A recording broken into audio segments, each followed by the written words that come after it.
वाञ्छाकल्पतरुभ्यश्च कृपासिन्धुभ्यो एव च पतितानां पावनेभ्यो वैष्णवेभ्यो नमो नमः।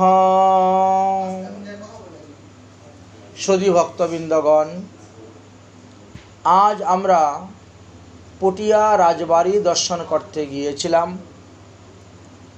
সেখানকার প্রচলিত নাম অনুসারে চাইরানা রাজার বাড়ি, কিন্তু তিনার নাম হলো নরেশ নারায়ণ। আমরা এই যে রাজবাড়ি দর্শন করেছি, এই নরেশ নারায়ণের এক কন্যা ছিলেন, যার নাম ছিল শচী দেবী। এই শচী দেবী বৃন্দাবনে গিয়েছিলেন, দীক্ষা গ্রহণ করেছিলেন এবং দীক্ষার নাম ছিল তিনার শ্রী গঙ্গা মাতা গোস্বামিনী। কিভাবে তিনার নামের পরিবর্তন হলো, কিভাবে তিনি গোস্বামিনী পদবী লাভ করেছিলেন, এই বিষয়গুলি আমরা বিস্তারিতভাবে আস্বাদন করব। তাহলে আসুন, শ্রী গঙ্গা মাতা গোস্বামিনী বর্তমান বাংলাদেশের অন্তর্গত রাজশাহী জেলার পুটিয়া উপজেলায় পুটিয়া রাজবাড়ি নামেই এটা প্রসিদ্ধ, সবাই জানেন। শ্রীযুক্ত নরেশ নারায়ণের কন্যারূপে তিনি জন্মগ্রহণ করেছিলেন এই শচী দেবী। বাল্যকালে তিনার নাম শচী ছিল, এই নামেই সবাই তিনাকে ডাকতেন। এই শচী বাল্যকাল হইতেই পরম ভগবত পরায়ণ ছিলেন।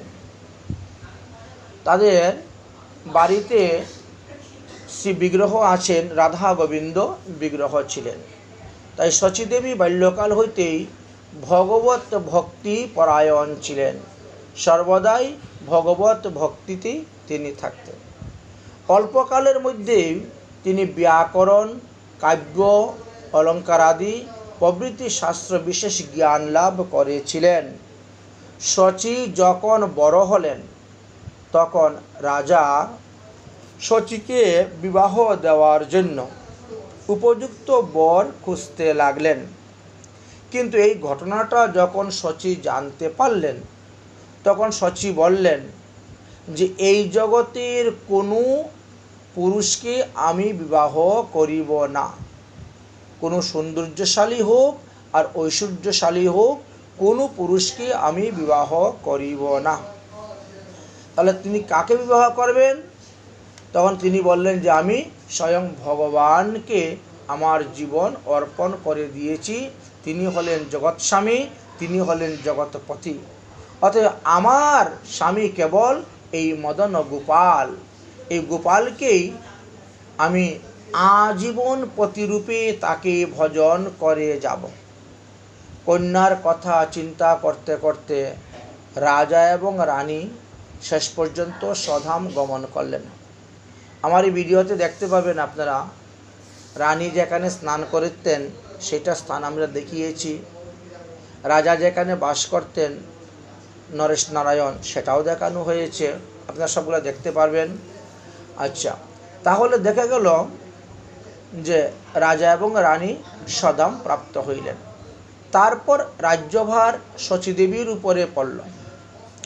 শচীদেবী বেশ কিছুদিন এই রাজ্য পরিচালনা করেছিলেন। অবশেষে তিনি পাত্রমিত্র এবং আত্মীয় স্বজনের উপরেই রাজ্যভার অর্পণ করে দেন এবং তিনি তীর্থ পর্যটনে বের হন। পিতামাতার উদ্দেশ্যে গয়াতে পিণ্ডিদান আদি করতে হয়, কারণ এই জন্য তিনি সেই জন্য বেরোলেন। বহু স্থান দর্শন করলেন, বহু স্থান ভ্রমণ করলেন, বহু তীর্থে গমন করলেন, কিন্তু তিনার চিত্ত সন্তুষ্ট হচ্ছে না। অতঃপর তিনি একজন সদ্গুরুদেবের অনুসন্ধান করতে লাগলেন।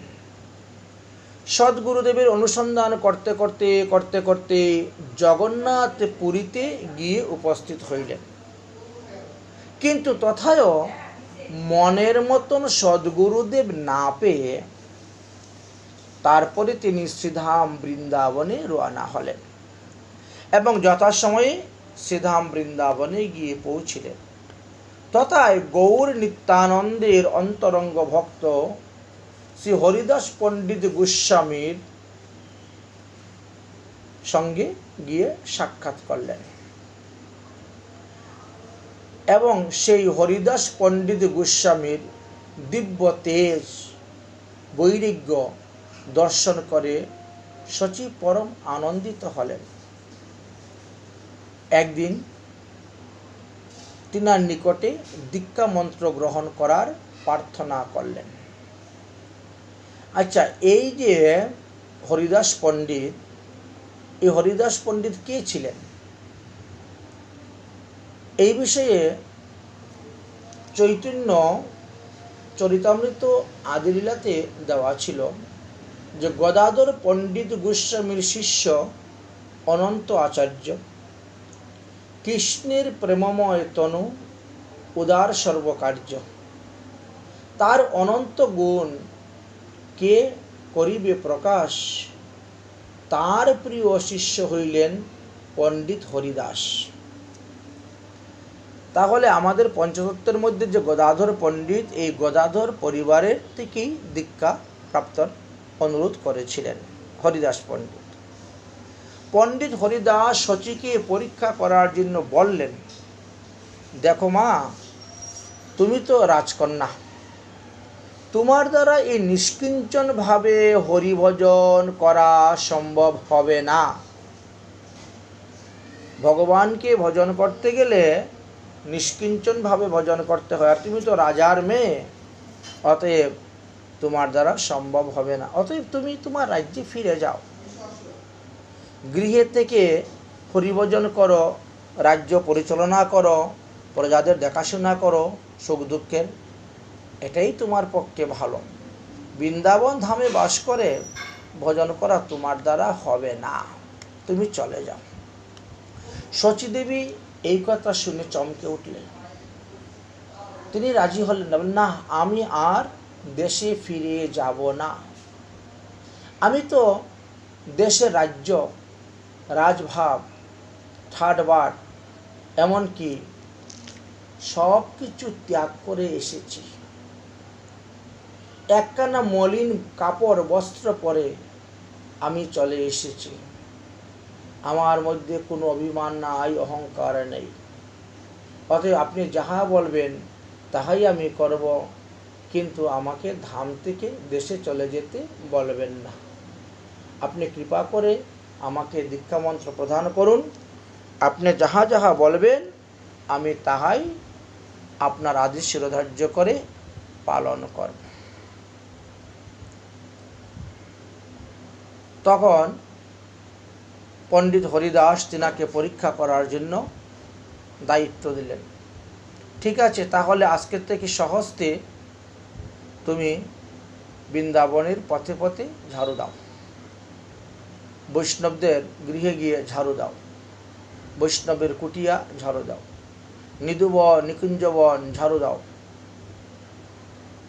শচীদেবী সেই আদেশ শিরোধার্য করিয়া প্রথমেই পণ্ডিত হরিদাসের কুটিরে ঝাড়ু দেওয়া শুরু করে দিলেন। তারপরে রাস্তা ঝাড়ু দিতে শুরু করলেন, অক্লান্ত পরিশ্রম করতে শুরু করলেন। খাওয়া দাওয়া, পণ্ডিত হরিদাস বললেন, ব্রজবাসীদের ঘরে মাদুকরি করে রুটি এনে খেয়ে জীবনযাপন করো, এটাই বিধান। ব্রজবাসীর ঘরে মাদুকরি করে উদর পুরিয়া খাবে, নির্জনে বসিয়া করো নাম সংকীর্তন, মাগিয়া যাচিয়া করো উদর পূরণ। হরিদাস পণ্ডিতের এই সিদ্ধান্ত পেয়ে সচিতাই করলেন।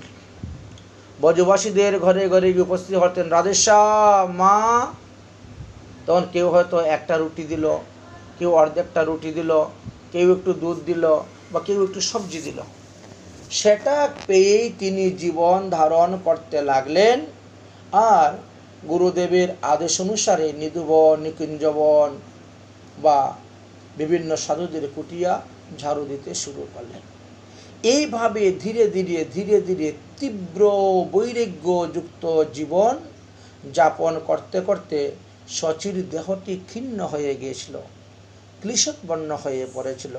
তথাপিও তিনি গুরুদেবের আদেশ অনুসারে প্রতিদিন নিয়ম অনুসারেই তিনি কাজ করতেন, একটুকু নিয়মের ব্যতিক্রম করতেন না। গুরুর আদেশ অনুসারে প্রতিদিন প্রাতঃকালে যমুনায় গিয়ে যমুনার জলে স্নান করতেন। তারপরে সেখান থেকে এসে গোবিন্দ মন্দিরে মঙ্গল আরতি দর্শন করতেন। তারপরে স্বহস্তে মন্দিরের সমস্ত কাজ করতে লাগলেন এবং সর্বদা ভাগবত কথা শুনতেন। প্রতিদিন বিকালে ভাগবত কথা হচ্ছে, বসে বসে ভাগবত কথা শুনতেন। সৎসঙ্গে অংশগ্রহণ করতে লাগলেন। তাহা দেখিয়া পণ্ডিত হরিদাস খুব সন্তুষ্ট হয়ে গেলেন, প্রসন্ন হয়ে গেলেন। মনের মধ্যে তিনার কৃপার উদয় হয়ে গেল। তারপরে তিনি চৈত্র মাসের শুক্লপক্ষের ত্রয়োদশী দিবসে রাধা কৃষ্ণের যুগল মন্ত্রে শচীকে দীক্ষা প্রদান করেছিলেন।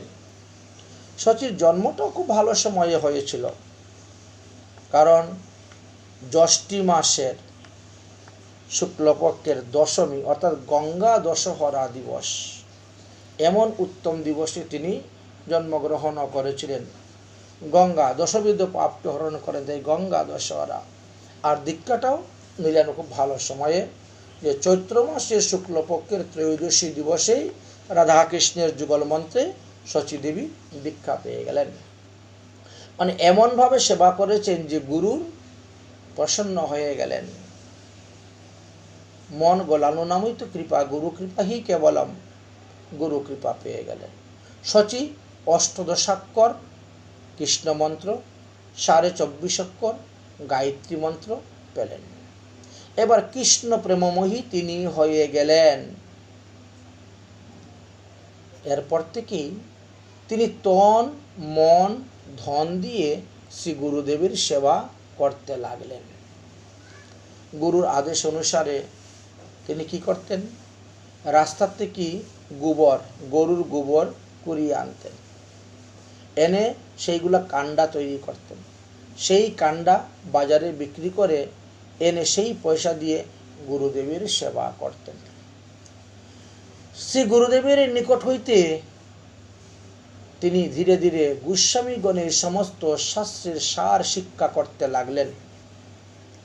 শ্রীমদ্ ভাগবত থেকে আরম্ভ করে বৈষ্ণব স্মৃতিশাস্ত্র থেকে আরম্ভ করে সমস্ত গ্রন্থ গুরুদেবের নিকট থেকে অধ্যয়ন করতে আরম্ভ করলেন এবং সমস্ত গ্রন্থের সার, শাস্ত্রের সার শিক্ষা গ্রহণ করতে লাগলেন।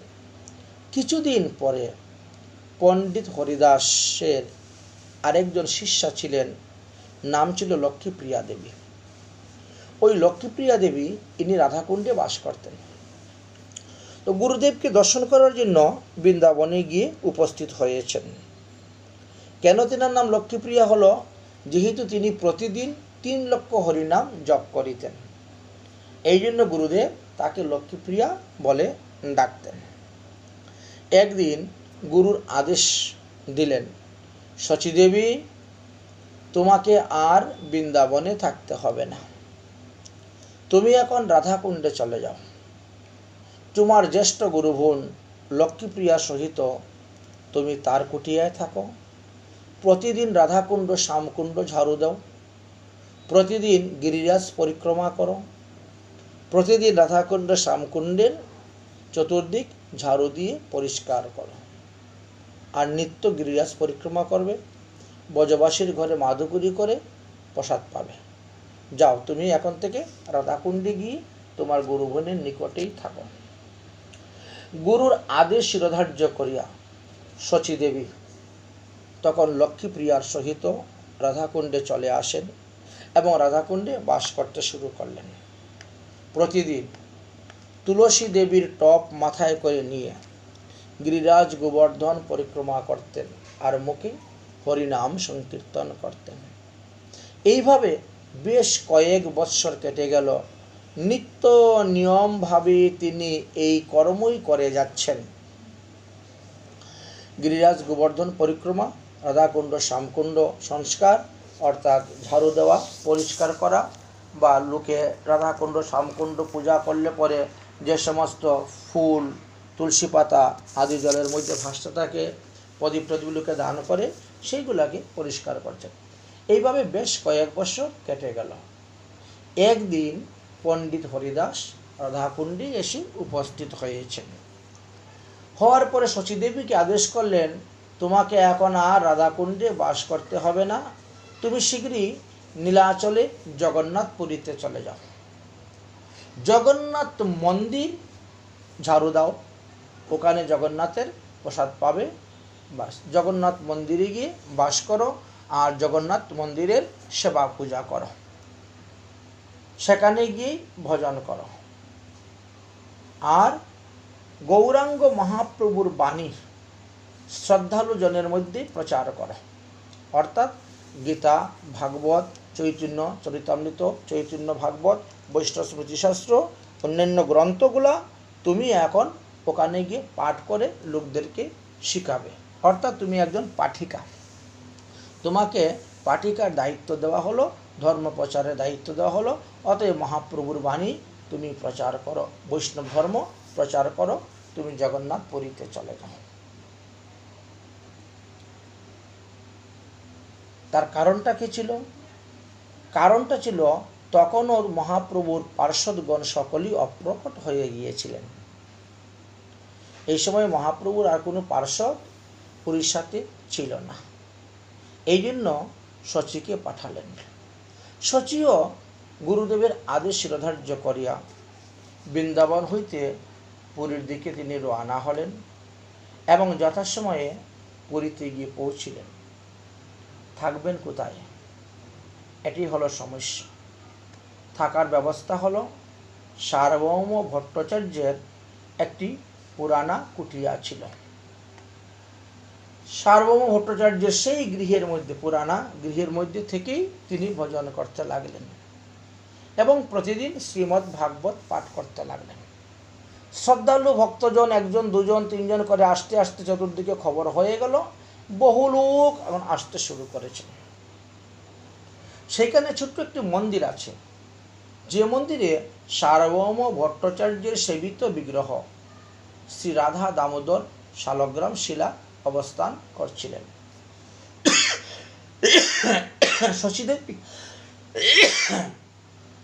শচীদেবী তথায় অবস্থান করত, নিয়মিত ভজন করিতে লাগিলেন। সেই রাধা দামোদর এবং শালগ্রামের সেবা পূজা করতে লাগলেন।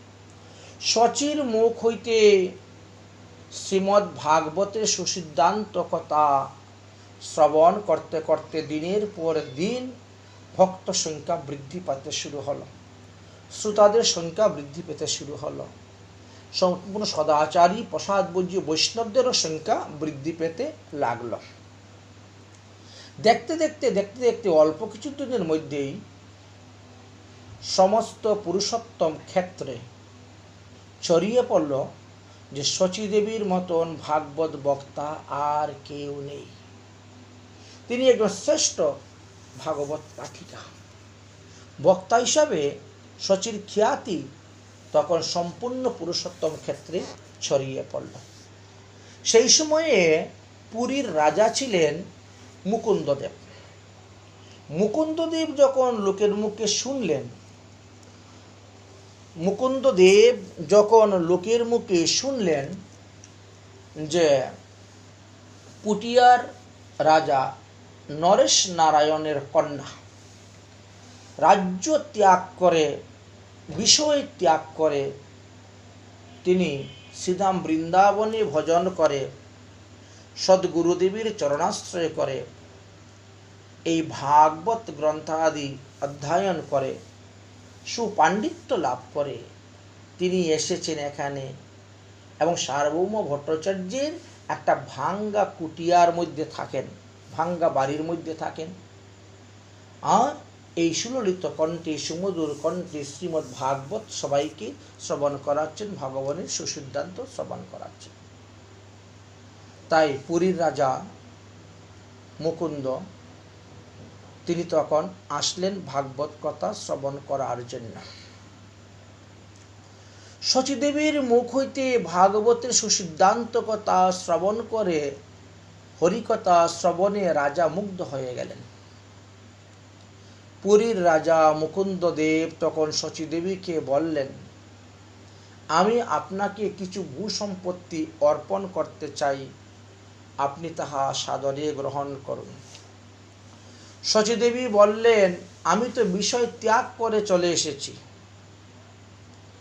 আমার এত বড় রাজ্য, আমার বাবার এত বড় রাজ্য রাজধানী ত্যাগ করে আমি এসেছি, আর আপনি এখন বলছেন আবার বিষয় গ্রহণ করব।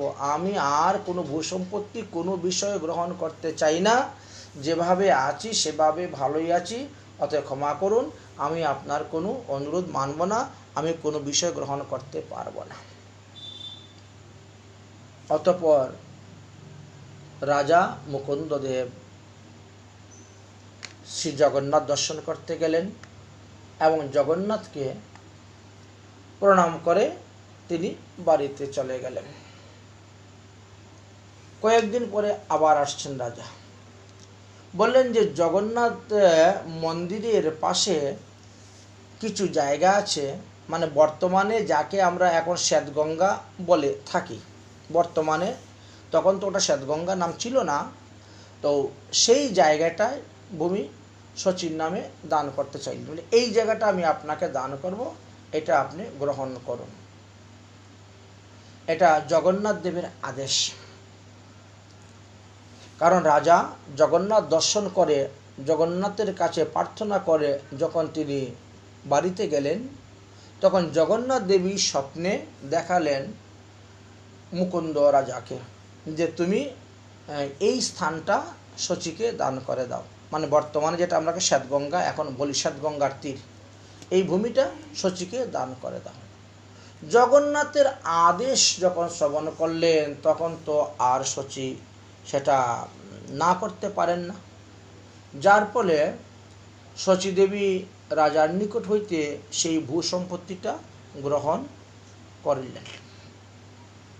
পরদিন রাজা মুকুন্দদেব শচীর চরণে দণ্ডবত প্রণাম করত, জগন্নাথের আদেশ জ্ঞাপন করিয়া ওই শ্বেতগঙ্গার ভূসম্পত্তি কাগজপত্র শচীর হাতে অর্পণ করিলেন।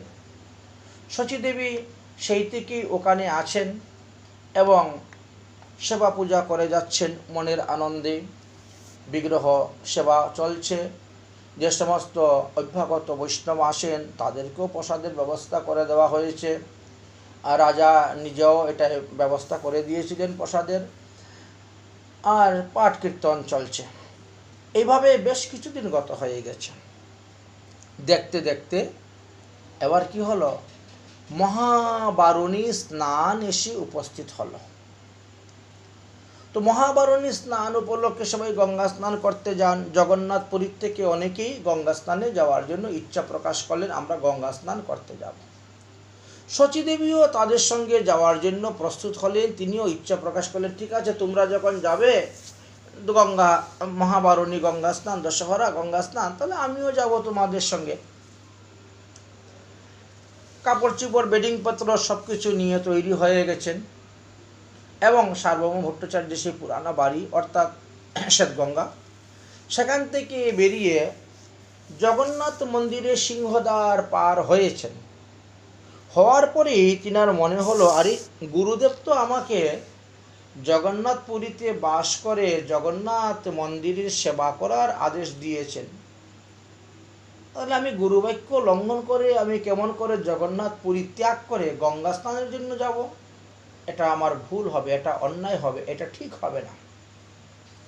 গুরুদেবের নির্দেশ পুরীতে বাস করা, আর আমি যদি এখন লোকের সঙ্গে পুরী ধাম ত্যাগ করে অন্যত্র গমন করি গঙ্গা স্থানের লোভেতে, তাহলে এটা আমার অপরাধ হবে। মন্ত্রমূলম গুরুবাক্যম, গুরুবাক্যকে অবহেলা করা হবে। এতে আমার গঙ্গা স্নান করেও লাভ হবে না, দশহরা স্নান করেও লাভ হবে না, মহাবারণীতে স্নান করে লাভ হবে না, আমি যাব না।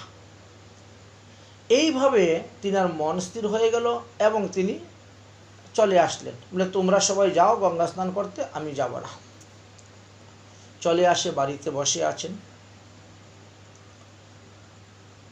তার দুদিন পরেই জগন্নাথ দেব স্বপ্নে আদেশ দিচ্ছেন, শচীদেবী তুমি চিন্তা করিও না, যেই দিন মহাবারুণী স্নান হইবে সেই দিন তুমি শ্বেতগঙ্গাতে স্নান করবে। অর্থাৎ তোমার ঘরের পিছনে যে একটি গর্ত আছে, ডুবা আছে, তোমার মন্দিরের পিছনে যে একটি ডুবা আছে, গর্তটা আছে, যেখানে অল্প একটু জল আছে, লোকজন হাত পা ধোয়, স্নান টান করে, হ্যাঁ, সেখানেই আমার আশীর্বাদে, আমার আদেশে গঙ্গা দেবী ওই স্থানে এসে প্রকট হইবেন এবং তুমি সেখানে স্নান করবে। এই স্থানটি পরবর্তী সময়ে শ্বেতগঙ্গা নামেই এটা প্রকাশ হবে, প্রচার হবে। এই বলে জগন্নাথ স্বপ্নে চলে গেলেন, অন্তর্ধান হয়ে গেলেন। স্বপ্নে জগন্নাথকে দর্শন করে শচীদেবী খুব আনন্দিত হলেন এবং জগন্নাথের বাক্য শ্রবণ করেও তিনি চিন্তা করতে লাগলেন যে গুরু বাক্য রক্ষা করাতে আমি ধর্ম রক্ষা করেছি বলে ভগবান আমাকে কৃপা করেছেন। যাই হোক, দেখতে দেখতে বারুণী স্নানের দিন এসে উপস্থিত হয়ে গেল। শচীদেবী গঙ্গা পূজা করার যে সমস্ত দ্রব্য তিনি সংগ্রহ করলেন। মধ্যরাত্রে তিনার মন্দিরের পিছনে যে ডুবা ছিল, সেই ডুবার মধ্যে হঠাৎ করে জলের তরঙ্গ শব্দ শুনতে পেলেন। তখন তিনি বেরিয়ে দেখেন ডুবার থেকে প্রচুর পরিমাণে জল বেরোচ্ছে, যেমন পাতাল ভেদ করে জল উঠতেছে। স্বয়ং মা গঙ্গা এসে উপস্থিত হয়ে গেছে। তিনি বুঝতে পারলেন যে মা গঙ্গা প্রকট হয়ে গেছেন, জগন্নাথ যেভাবে স্বপ্নে আদেশ দিয়েছিলেন সেইভাবে। শচীদেবী তখন সেই গঙ্গা পূজার সমস্ত সামগ্রী সঙ্গে করে নিয়ে গিয়ে উপস্থিত হলেন এবং মহাসমারোহে গঙ্গা পূজা করতে শুরু করলেন। গঙ্গা পূজা করতে করতে গঙ্গার জল বাড়তে শুরু হয়েছে। প্রথমে হাঁটু জল, তারপরে কোমর জল, তারপরে বুক জল, শেষ পর্যন্ত গলা জল, তারপরে সাঁতার। এত জল হয়ে যাচ্ছে, সাঁতার। তারপরে জলের স্রোত, এত জলের স্রোত যে নিজেকে সামলানো যাচ্ছে না, জলের মহাস্রোত তৈরি হয়ে গেছে। শচীদেবী সাঁতার জানেন, তিনি এই জলের মধ্যে সাঁতার দিচ্ছেন আর ভাসতেছেন, সাঁতার দিচ্ছেন, ভাসছেন। এইভাবে ভাসতে ভাসতে ভাসতে ভাসতে সেই জল সহ শচীদেবী জগন্নাথ মন্দিরের অভ্যন্তরে গিয়ে পৌঁছে গেছেন। আর সেখানে যাওয়ার পরে শচীদেবী দেখতে পাচ্ছেন যে হাজার হাজার লোক ওখানে গঙ্গা স্নান করতেছে, পূজা দিচ্ছে, উলধ্বনি দিচ্ছে, জয়ধ্বনি দিচ্ছে, শঙ্খধ্বনি দিচ্ছে, গঙ্গা দেবীর স্তুতি পাঠ করতেছে। এই আনন্দ কোলাহল দেখি শচীদেবীর মনে তোর আনন্দ ধরছে না, তো শচীদেবীও তিনি উলধ্বনি দিতে শুরু করলেন। কিন্তু শচীদেবী যে কিছু দেখেছেন, বাস্তবে কিন্তু এইগুলা কোনো কিছুই ছিল না। এটা হলো জগন্নাথের মায়া। জগন্নাথের মায়ার দ্বারা এটা প্রকট করে দেখিয়েছিলেন। শচীদেবী যখন উলধ্বনি দিলেন, আর তখনই প্রহরীরা জেগে উঠে গেল। প্রহরীরা তখন একে অন্যকে ডাকতে শুরু করলো, সবাইকে, কি ব্যাপার, মন্দিরের ভিতরে উলধ্বনি শোনা যাচ্ছে কেমন করে? মন্দিরে তো তালা মেরে আসা হয়েছে, এর মধ্যে তো কেউ নেই, তাহলে মন্দিরের ভিতরে এই উলধ্বনি শোনা যাচ্ছে কেমন করে? দ্বার রক্ষকগণ তারা তখন কি করবেন? তারা তখন মন্দিরের পূজারীকে গিয়ে বললেন যে মন্দিরের ভিতরে জলের শব্দ শোনা যাচ্ছে, উলধ্বনি শোনা যাচ্ছে, মানুষের কলহ শোনা যাচ্ছে, শব্দ শোনা যাচ্ছে, কি ব্যাপার? প্রহরীগণ তখন তারা কি করবেন? পূজারী বললেন, এক কাজ করো, রাজা মুকুন্দদেবকে এই ঘটনাটা জানাতে হবে। রাজ আদেশ ছাড়া এইভাবে মধ্যরাত্রে তো মন্দির খোলা যাবে না। সঙ্গে সঙ্গে রাজার কাছে যাওয়া হলো। রাজার কাছে যাওয়ার পরে রাজাকে বললেন সমস্ত ঘটনা খুলে, যে আমরা ভালো করে দরজা বন্ধ করে তালা মেরে আমরা এসেছি, কিন্তু মধ্যরাত্রে এইভাবে শব্দ শোনা যাচ্ছে, বিষয়টা কি বুঝতে পারছি না। রাজা আদেশ দিলেন, যাও মন্দির খুলে দেখো। কি আশ্চর্য ঘটনা ঘটিতেছে! মন্দিরের ভিতরে জলের শব্দ, লোকের কোলাহলের শব্দ, উলধ্বনির শব্দ, জয়ধ্বনি, শঙ্খধ্বনির শব্দ কোথার থেকে আসবে? এত আশ্চর্য কথা। রাজার আদেশ অনুসারে পূজারী, পাণ্ডা, দৈত্যপতি সবাই এসে উপস্থিত হলেন। মন্দিরের চাবি খোলা হলো, মন্দির খোলা হলো। মন্দিরের দ্বার খোলার পরে সেখানে আর কোনো জলের স্রোত পাওয়া গেল না, অন্য কোনো লোকজন নেই, কোনো কোলাহল নেই। একমাত্র ভাগবত পাঠিকা শচী দেবীকে দেখতে পেলেন। শচী দেবী জগন্নাথের সামনে দুই হাত জোর করে দাঁড়িয়ে আছেন আর বিড়বিড় করে জগন্নাথের স্তুতি করতেছেন। তখন জগন্নাথের সেবক পাণ্ডাগণ মনে করিল কি, শচী হয়তো জগন্নাথ দেবের অলঙ্কার চুরি করে নেওয়ার জন্য পূর্বে থেকেই সকলের অলক্ষিতে মন্দিরের ভিতরে ঢুকে লুকিয়ে রয়ে গিয়েছিল, সুতরাং তাকে বন্দি করা হোক। বন্দি করা হলো পূজারীর আদেশে। প্রহরীগণ শচীকে বন্দি করে বন্দিশালার মধ্যে নিয়ে রাখলেন। বন্দিশালার মধ্যে নিয়ে রেখে দিয়েছেন। এদিকে জগন্নাথ দেব তৎক্ষণাৎ রাজা মুকুন্দকে স্বপ্নে আদেশ করলেন, শচীকে শীঘ্রই বন্দিশালা হইতে মুক্ত করে দাও। শচীর বিন্দুমাত্র দোষ নেই।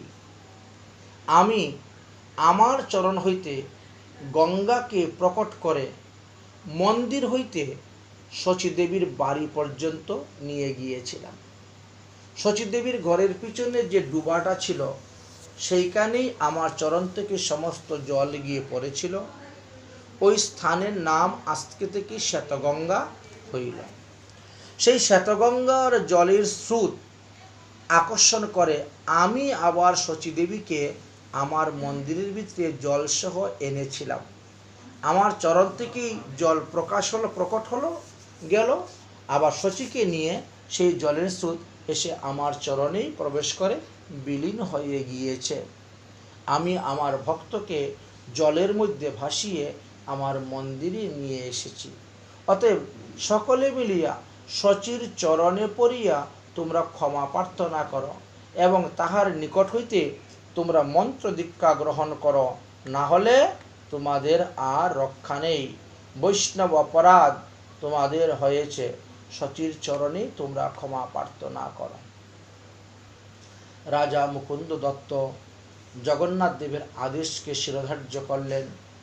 করে গিয়ে তিনি রাজমন্দিরে উপস্থিত হলেন এবং মন্দিরে গিয়ে সবাইকে বললেন।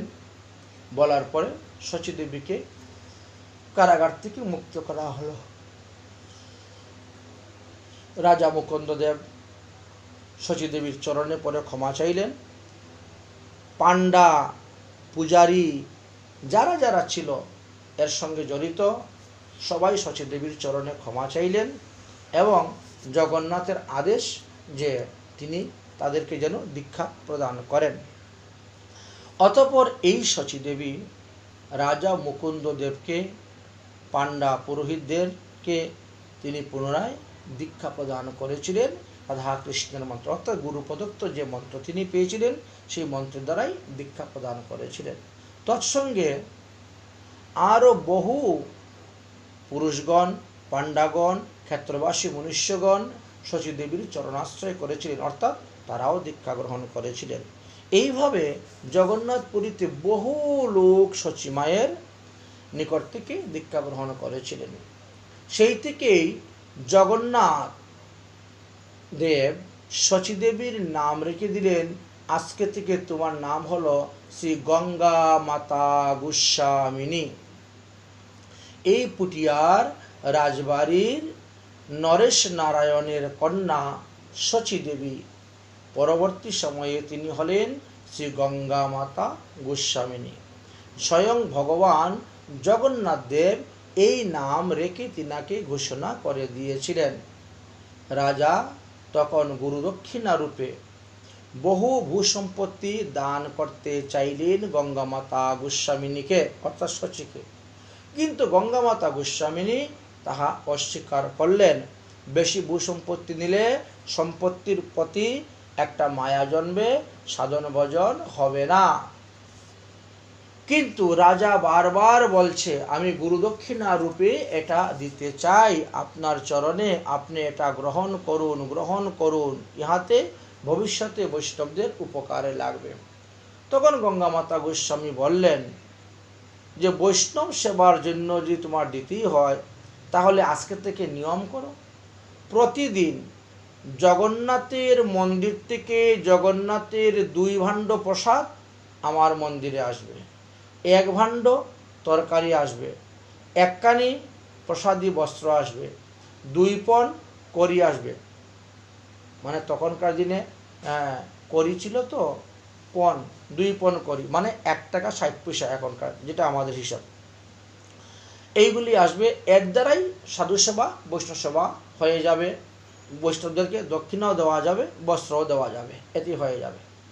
অতঃপর গঙ্গা মাতা গোস্বামিনী রাজাকে বললেন যে প্রতিদিন প্রাতকালে, মধ্যাহ্নকালে আর সন্ধ্যাকালে আরতির পর জগন্নাথের প্রসাদ যে তাহার কুটিয়াতে যেন এসে উপস্থিত হয়, ইহাই তিনার আদেশ। রাজা মুকুন্দদেব গঙ্গা মাতা গোস্বামিনীর সেই আদেশ শিরোধার্য করলেন এবং তিনি স্বর্ণাক্ষরে এটা লিখে দিলেন, যা আজ অবধি এই নিয়ম চলে আসতেছে। যদিও শচী মাতা নেই, কিন্তু এই নিয়ম চলে আসতেছে আজ অবধি। গঙ্গা মাতা গোস্বামিনীর আশ্রমে, অর্থাৎ গঙ্গা মাতা গোস্বামীকে সেখানে সমাধি দেওয়া হয়েছে, সেই সমাধি মন্দিরে জগন্নাথের প্রসাদ অন্যই এখানে অর্পণ করা হয়ে থাকে। ধীরে ধীরে গঙ্গা মাতা গোস্বামীর মহিমার কথা জগতে প্রচার হতে শুরু হলো। চতুর্দিকে অনেক লোক এখন চিন্তা করলো যে আমরা আর গঙ্গায় গিয়ে পিণ্ডিদান দিব কেন, তাহলে আমরা শ্বেত গঙ্গাতে পিণ্ডিদান করব। যেহেতু স্বয়ং জগন্নাথ দেবের চরণ থেকে গঙ্গা প্রকট হয়ে এই স্থানে এসেছেন, এই ডুবার মধ্যে, আবার এখানে শচী গঙ্গা পূজা করেছেন, আবার এখান থেকে শচীকে সহ গঙ্গা জল নিয়ে নারায়ণ জগন্নাথ তিনার চরণে প্রবেশ করিয়েছেন। অতএব এই কুণ্ডটাই শ্বেতগঙ্গা নামে পরিচিত। অতএব আমরা অন্য কোনটায় গিয়ে আর পিণ্ডিদান করব না, আমরা শ্বেতগঙ্গাতেই পিণ্ডিদান করব। এই সিদ্ধান্ত হয়ে গেল। প্রতিদিন বহু স্থান থেকে বহু লোক আসেন এবং এই শ্বেতগঙ্গাতেই তারা পিতৃপুরুষের উদ্দেশ্যে শ্রাদ্ধ এবং তর্পণ করতে লাগলেন। কোনো এক সময়ে মহিধর শর্মা নামক একজন স্মার্তমতের ব্রাহ্মণ পণ্ডিত এই শ্বেতগঙ্গার তটে আসেন তিনার পিতৃপুরুষের উদ্দেশ্যে শ্রাদ্ধ তর্পণ করার জন্য।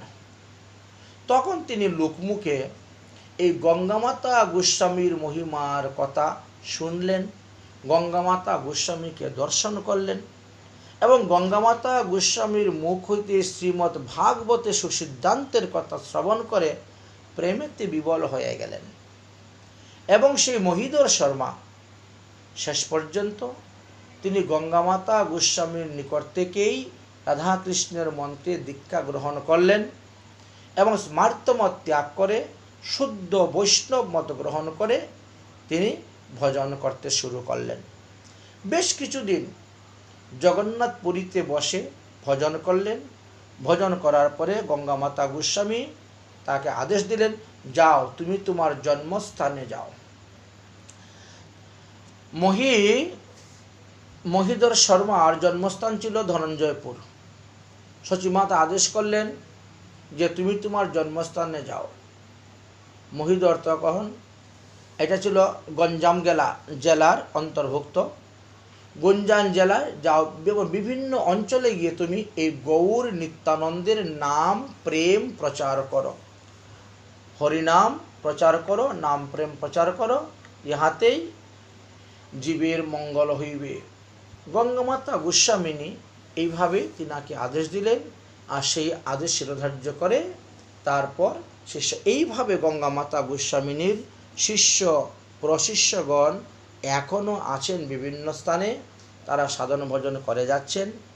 এই হলো সেই গঙ্গামাতা গোস্বামিনীর জীবনী, যাকে আমরা পুটিয়ার রাজা নরেশ নারায়ণের কন্যা রূপে চিনি, যাকে আমরা শচী রূপে চিনি।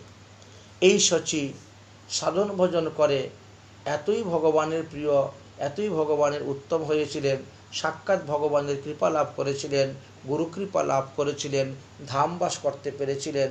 তিনার অপূর্ব লীলাকথা আমরা আস্বাদন করলাম। এই জন্য সেই গঙ্গা মাতার জন্মভূমিটা দর্শন করতে গিয়েছিলাম।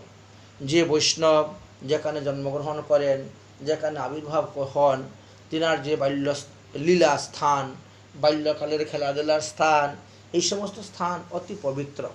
এই সমস্ত স্থান দর্শন করলে, দর্শন করলে এতে বৈষ্ণবীর কৃপা লাভ করা যায়। আমরা কাশীকুণ্ডতে দেখতে পেয়েছি, সেখানে লেখা আছে মহাদেব আর পার্বতী, এই দুজন এর মধ্যে একবার কথোপকথন হয়েছিল। তো পার্বতী বলছেন যে মহাদেবকে, তুমি আমাকে ঘরের মধ্যে বসিয়ে রেখে সারাদিন কোথায় ঘুরে বেড়াও? মহাদেব বলছে, তা চলো আমি কোথায় ঘুরে বেড়াই তুমি দেখবে। তো বিমানের মধ্যে বসেছেন, বিমান মনোবেগে চলতে শুরু হয়েছে। মহাদেব কিছু দূর যাওয়ার পরে বলছেন, বিমান দাঁড়াও। বিমান দাঁড়িয়ে গেছে। মহাদেব বিমান থেকে নেমে একটা ভূমণ্ডলকে প্রণাম করছেন। পার্বতী বলছেন, কি ব্যাপার? এখানে কোনো মঠ নাই, মন্দির নেই, বাড়ি নেই, ঘর নেই, লোক নেই, জন নেই, কিছু নেই, শূন্য স্থান, এইখানে আপনি প্রণাম করছেন কেন? তখন মহাদেব বলছেন, 10 বছর আগে এইখানে এক মহাত্মা বসে ভজন করেছিলেন। এই স্থানে ভজন করে তিনি ভগবত পদপদ্ম লাভ করে নিত্য গোলকধামে গিয়েছেন। এই স্থানটা এত পবিত্র যে বৈষ্ণবের চরণধূলি এখানে পড়ে আছে, এই জন্য আমি এই স্থানকে প্রণাম করলাম। ঠিক আছে। পার্বতী তখন বুঝতে পারলেন মহাদেব কি করে ঘুরে বেড়ান। ঠিক আছে, উঠো। উঠেছেন, আবার রওনা হয়েছেন, বেশ কিছু দূর গিয়েছেন। যাওয়ার পরে বলছেন, তারাও বিমান দাঁড়াও, আমি একটু প্রণাম করে আসি। পার্বতী বলছেন, এখানে আবার কোন মহাত্মা ভজন করেছিলেন? এখানে তো বাড়ি নেই, ঘর নাই, কুটিয়া নেই, জনশূন্য স্থান, আবার এখানে প্রণাম করতে যাচ্ছে, এখানে কোন মহাত্মা ভজন করেছেন? মহাদেব বললেন, এখন পর্যন্ত এই স্থানে কোনো মহাত্মা ভজন করেন নাই, তবে আরও 10 বৎসর পরে এই স্থানে এক মহাত্মা আসে একটা কুটিয়া বানাবেন, আর এখানে বসেই তিনি ভজন করে ভগবান পদপদ্ম লাভ করে যাবেন। এই জন্য আগের থেকে এই স্থানটাকে প্রণাম করতেছি। পার্বতী বলছে, ও তাহলে তুমি এই করে সারাদিন ঘুরে বেড়াও? মহাদেব বলেন, হ্যাঁ, এই যে আমি ত্রিশূলটা ধারণ করে আছি কেন জানো? বৈষ্ণবদেরকে রক্ষা করার জন্য। দেখেন, বৈষ্ণব চূড়ামণি মহাদেব, তিনিও বৈষ্ণবের চরণরজ গ্রহণ করার জন্য এইভাবে ঘুরে বেড়ান। অতএব যে সমস্ত মহাজনগণ, মহৎগণ, মহান্ত বা মহান্তিগণ আবির্ভূত হয়েছিলেন কৃষ্ণ প্রেমের, প্রেমময়ী হয়েছিলেন, তাদের জন্মস্থান, তাদের কর্মস্থান দর্শন এবং স্পর্শনে ভক্তি লাভ করা যায়। এই জন্যই আমরা এই পুটিয়ার রাজবাড়ি দর্শন করার জন্য গিয়েছিলাম।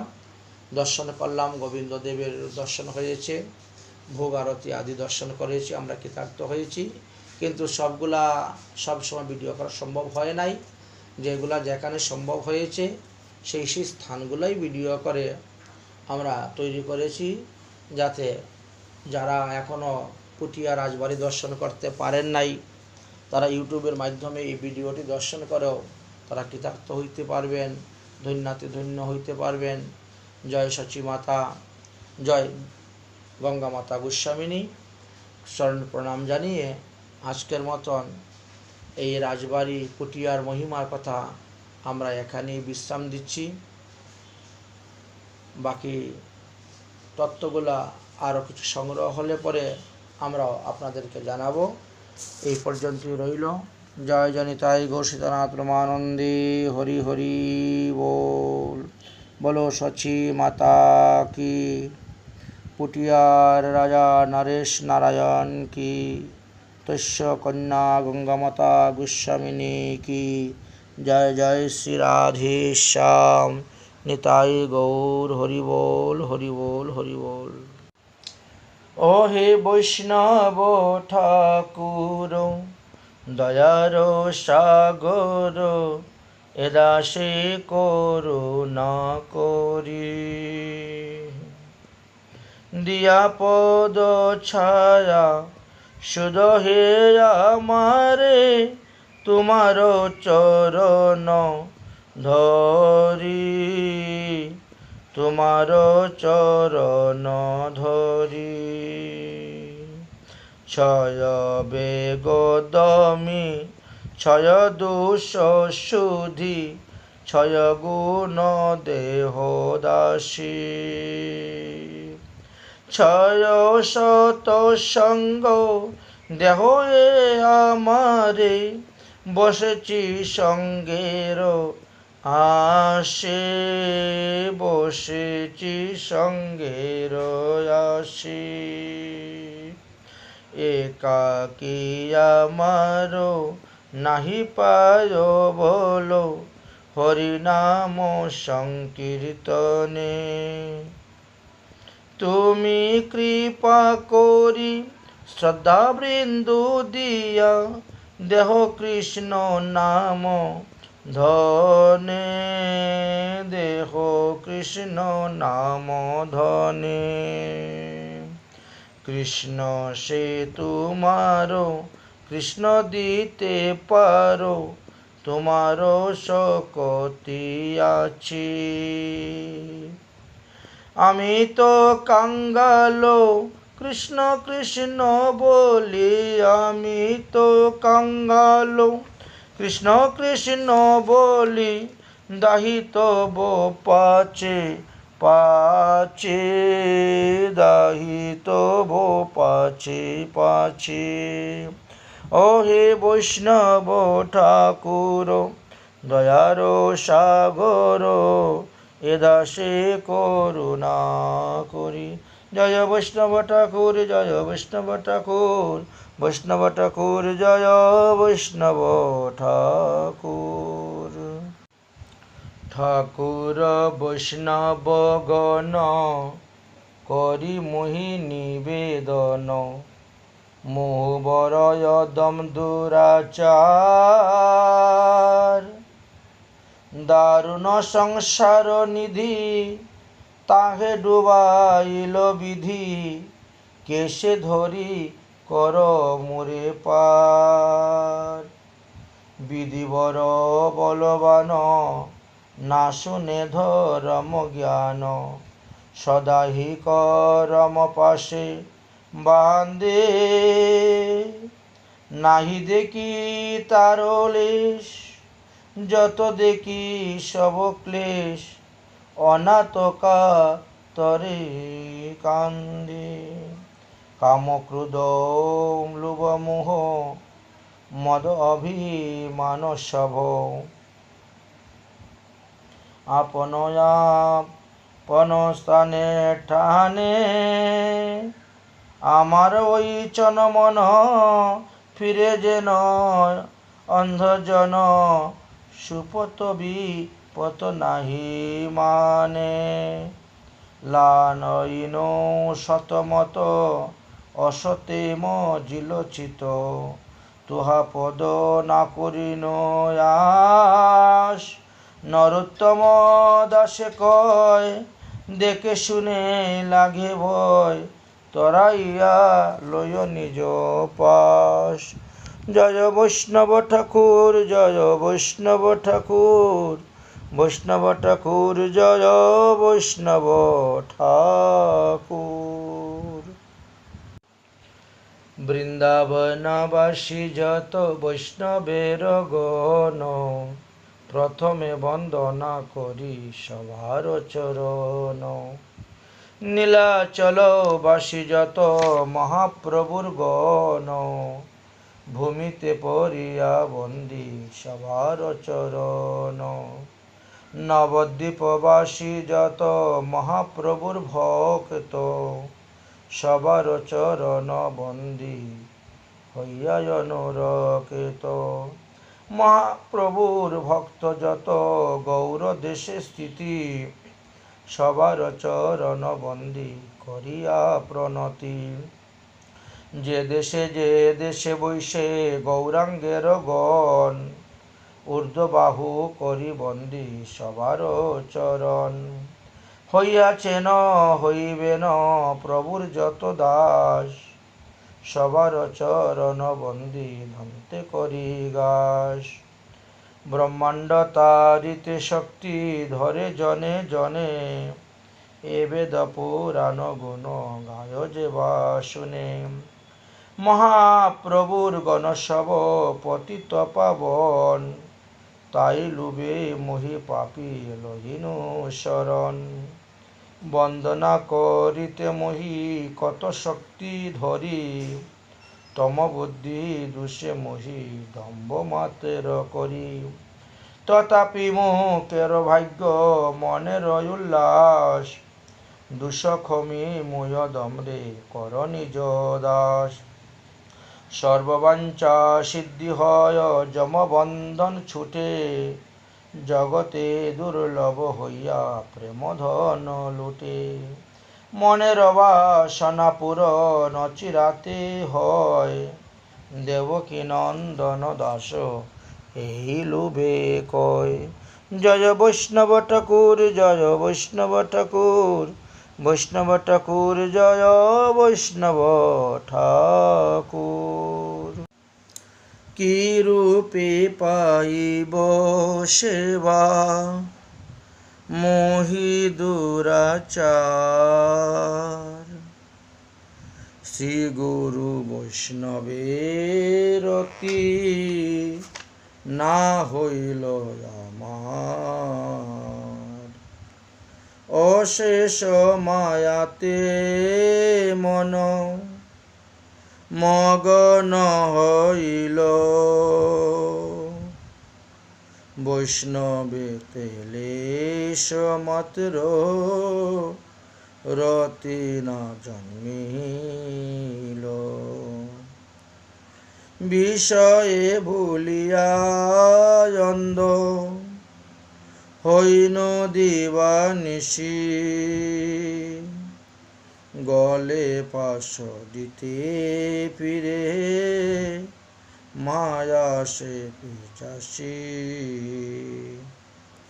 ইহারে করিয়া জয় ছাড়ানো না যায়, সাধু কৃপা বিনায়ার নাহি কয়।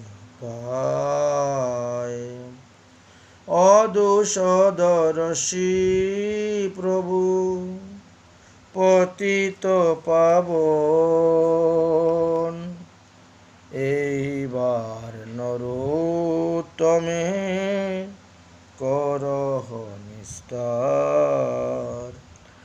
অদোষদর্শী প্রভু পতিত উদ্ধার, এইবার নরোত্তমে করহ নিস্তার। আমার জীবন সদা পাপে রত, নাহি কো পুণ্যের লেশ। আমার জীবন সদা পাপে রত, নাহি কো পুণ্যের লেশ। পরের উদ্বেগ দিয়াছি যে কত, দিয়াছি জীবেরে ক্লেশ, আমি দিয়াছি জীবেরে ক্লেশ। নিজ সুখ লাগি পাপে নাহি ডরি, দয়াহীন স্বার্থপর। পর সুখে দুঃখী সদা মিথ্যাবাসী, পর দুঃখ সুখ কর, আমার পর দুঃখ সুখ কর। অশেষ কামনা হৃদি মাঝে মোর, ক্রোধী দম্ভ পরায়ণ। মদমত্ত সদা বিষয়ে মোহিত, হিংসা গর্ব বিভূষণ, আমার হিংসা গর্ব বিভূষণ। নিদ্রায় আলসত সুকার্য বিরত, অকার্যে উদ্বেগ আমি। প্রতিষ্ঠা লাগিয়া সটয়াচরণ, লোভহত সদা কামী, আমি লোভহত সদা কামী। এহেন দুর্জন স্বজন বর্জিত, অপরাধী নিরন্তর। শুভ কার্য শূন্য সদানর্ত মন্না, নানা দুঃখে জর জর, আমি নানা দুঃখে জর জর। বার্ধক্য একন উপায় বিহীন, তাতে দিন আকিঞ্চন। ভকতি বিনোদ তোমার চরণে, করে দুঃখ নিবেদন, করে দুঃখ নিবেদন। আমি তো দুর্জন অতি সদা দুরাচার, কোটি কোটি জনমে মোর নাহি কই উদ্ধার। এহেন দয়ালো কে বা এ জগতে আছে, এমন পামরে উদ্ধারিয়া লবে কাছে। শুনিয়াছি শ্রী চৈতন্য পতিত পাবন, অনন্ত পাতকী জন্ডে করিলা মোচন। এমত দয়ালো সিন্ধু কৃপা বিতারিয়া, কবে উদ্ধারিবে মোরে শ্রীচরণ দিয়া। এইবার বুঝা যাবে করুণা তোমার, যদি এই পামর জন্ডে করিবে উদ্ধার। কর্ম নাহি জ্ঞান নাহি কৃষ্ণ ভক্তি নাই, তবে বল কি রূপে শ্রীচরণ পাই। বরসায় আমার মাত্র করুণা তোমার, ঐহত কি সেই করুণা বেদের বিচার। তুমি তো পবিত্র পদ আমি দুরাচার, কেমনে তোমার পদে পাইব আশ্রয়। কাঁদিয়া কাঁদিয়া বলে এ পতিত ছার, পতিত পাবন তোমার, পতিত পাবন নাম প্রসিদ্ধ তোমার। হরে কৃষ্ণ কৃষ্ণ কৃষ্ণ হরে হরে, হরে রাম রাম রাম হরে হরে। জয় রাধে জয় রাধে জয় রাধে জয় রাধে। নিতাই গৌর হরি বল হরি বল হরি বল হরি বল। দুর্লভ জনম দুর্লভ মানব জনম লবিয়া সংসারে, দুর্লভ মানব জনম লবিয়া সংসারে। কৃষ্ণ না ভজিনু দুঃখ কহিব কাহারে। সংসার সংসার করে মিছে গেল কাল, লাভ না হইল কিছু ঘটিল জঞ্জাল।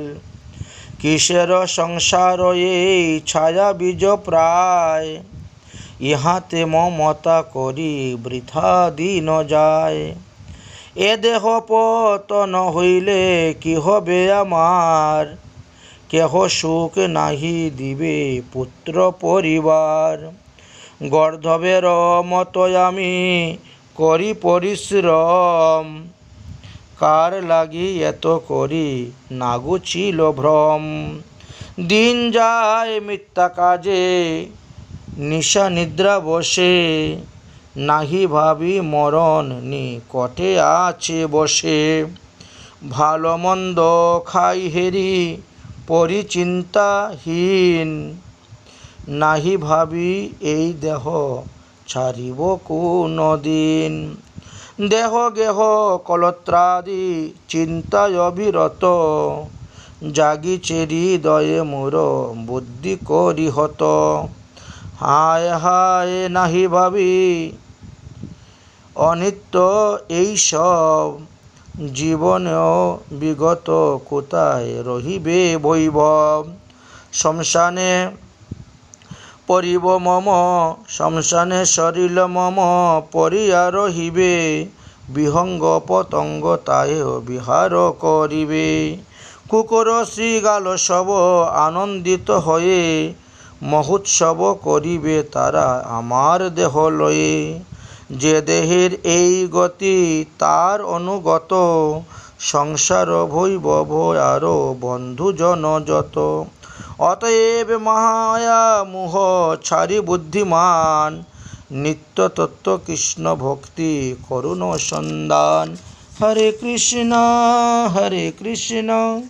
কৃষ্ণ কৃষ্ণ হরে হরে, হরে রাম রাম রাম হরে হরে। জয় রাধে জয় রাধে, জয় রাধে জয় রাধে। নিতাই গৌর হরি বল, নিতাই গৌর হরি বল, গৌর হরি বল, নিতাই গৌর হরি বল।